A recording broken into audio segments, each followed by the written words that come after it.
And so the last thing that I need to think about is going to be my mastermind group, which is ninth.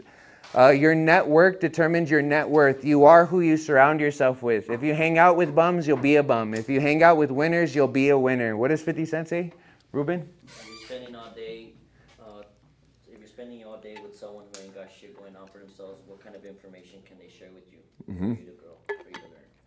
So why are you hanging around those people? If they have nothing to do for you, if they have nothing that can help you grow and evolve, then what are you doing spending your time with them? And I'm not here to saying that everyone you spend your time with has to be someone that's going to help you evolve and grow. There's people that you can just enjoy their company and that's cool, but you have to be consciously aware of the time that you're spending with those people. And you have to start putting yourselves around people who are forcing you to grow and to level up. You are who you surround yourself with. You are a sum of the top 10 people that you're spending most of your time with. So if you're spending time with a bunch of people who are broke, then chances are you're going to be broke. If you're spending around your time with a bunch of people who smoke, chances are you're going to be a smoker. So whoever you're spending your time with, chances are that's who you're going to become. Pay close attention to the quality of thinking of the people you choose to have around you. The thoughts that they're having are going to start to subconsciously start making their way into your brain, and you're going to start to program yourself to think how they think. Who you spend most of your time with has the most influence on your thoughts, emotions, beliefs, habits, and actions. Again, you're going to have a lot of the same emotions. Misery loves company. And so people who are complaining and they're all woe is me about life, they're going to start looking for that in other people. And they use their friends to reaffirm their addiction to suffering. They use their friends because they're used to going to their friends and throwing all their suffering on them. They're used to getting that comfort from their friends by them like, oh yeah, life sucks, life is hard. And so they use their friends to reaffirm that addiction to suffering. The beliefs that they have, what they believe to be true about the universe, they're going to start to think the same way. What's a belief that most people have that we could be in a negative way to us? Anyone? Man, this hood sucks. This hood sucks, and okay, what else? Everybody's meeting me. Okay, this job is too hard. Man, it's too difficult here in Las Vegas, right? It's hot, right? And we can start sharing those beliefs with people, and then that starts to go into us, and then again, we're like, we don't want to work. We spread that negativity. The habits that people have, other people's habits, the people that we spend time with, we're going to adapt their habits, and then the actions that they're taking in their life. Again, that's going to become who we are. So show me your friends and I'll show you your future. When you're around others that you choose to have in your life, what do you guys talk about? Again, you have to think about the people that you're spending time with. What are you guys speaking about mostly? Below average people, they talk about other people. They gossip about other people, about the Kardashians, about some new show that went on. They're just gossiping about other people. So below average people just gossip about other people. Average people talk about things, events, and circumstances. So again, they're talking about all the negative circumstances that they're having to go through. They're talking about the economy and how the economy is so hard and no one's going to be able to thrive in this economy. They talk about things, events, and circumstances. Above average people, they talk about ideas, concepts, and in doing so, affirm their own success is dependent on learning and applying. So above average people, they're talking about the books that they're reading, the ideas and the concepts they have that are, again, reaffirming to themselves that I can become whatever I want to become as long as I learn and then I apply the stuff that I'm learning. But super successful people, they talk about their own ideals and visions. They affirm their success comes from their personal power to think, desire, believe, and act with intent and purpose. So again, people are talking about their own potential, their own power, the things that they want to achieve in life. The super successful people, they talk about that over and over and over, and in so doing that, they reaffirm that, hey, I can create whatever I want to create. I am the master creator of my life. All truly great minds have been reinforced through contact with others that allowed them to grow and expand. Again, who you're spending your time with you're pretty much setting what did you say? The thermostat, right? Okay, I'm setting the thermostat of who I'm going to be and who I'm going to become.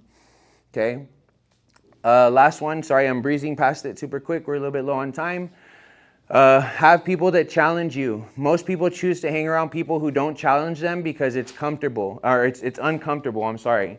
So people, if I'm hanging around a bunch of people who are making a lot of money and I'm over here broke, chances are if I go into that conversation, I'm gonna feel a little out of place. I'll be like, dang, like I don't know if I can keep up with these people, right? And so most people, rather than putting themselves in that uncomfortable situation, they go hang around people who are just like them. And if I'm hanging around people who are just like me, who are broke, who are having the same income, are they going to challenge me and help me grow to anything more?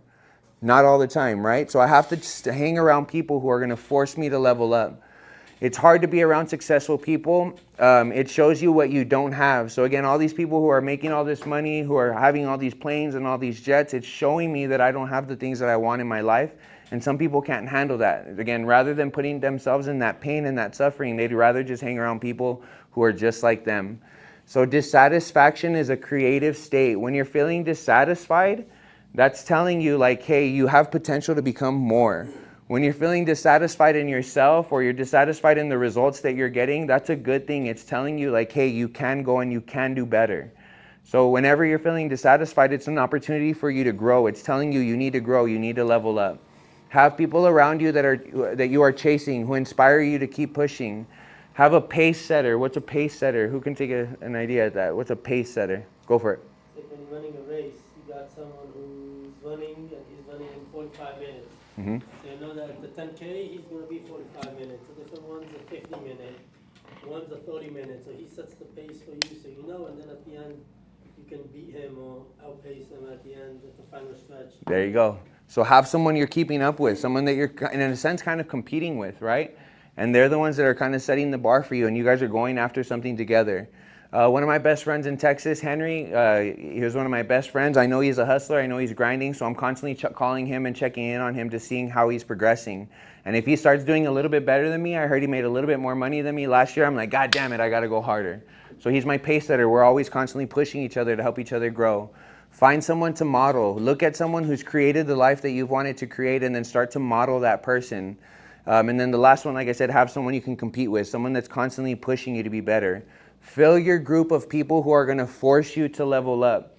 Again, if you're walking into the room and if you're the most successful in that room, then chances are you need to start leveling up, which is why I tell you guys in this room, we all need to be leveling up. Most of the time that I'm spending is with you guys. And so again, I don't want to be hanging around people who aren't doing as good. I want to hang out with people who are forcing me to level up. And we need to do that for everyone in this room. There's 2 ways to be the highest building in town. How do we do that? 2 ways. 1, I can maintain my level and I can knock everyone else down. Or 2, a rising tide will raise all ships. If we all start growing and leveling up, it's going to set the pace and we're all going to start to grow and level up. But that's why it's important for every one of us in this room to grow and become better. Okay, I don't want to be hanging around bums. We don't want to be hanging around bums. We're all trying to grow and become successful. Yes, who's trying to grow and become successful? Raise your hand.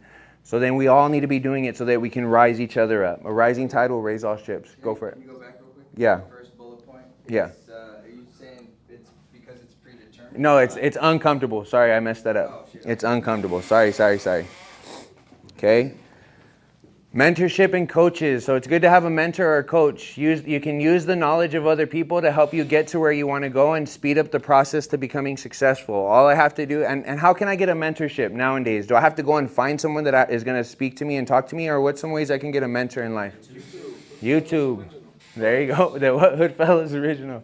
What were you going to say, Zay? Eric Thomas, David Goggins on YouTube. There you go. Cool.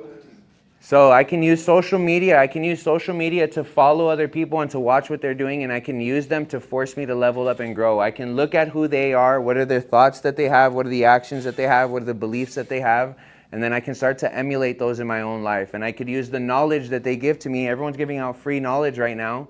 It's not a lack of knowledge because there's so much available knowledge out there, but it's the lack of application of that knowledge. So I need to go and take the knowledge that they're giving and then apply that into my own life.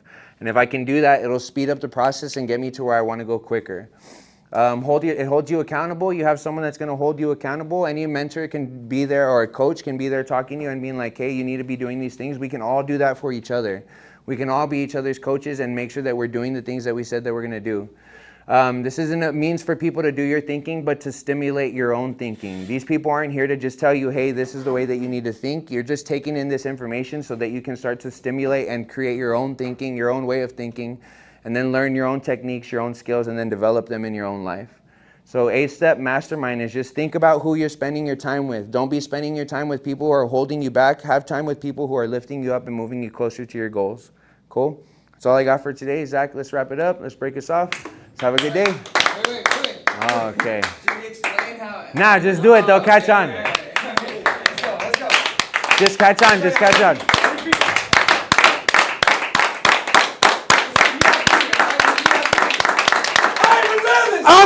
relentless. I'm relentless. I'm relentless. I will win. I will win. I will win. I will win. Sales are easy. Sales are easy. Sales are easy. Money on me. Money on three. 1, 2, 3. Money. Let me get a 2. Clap. Woo! Let's have a good day.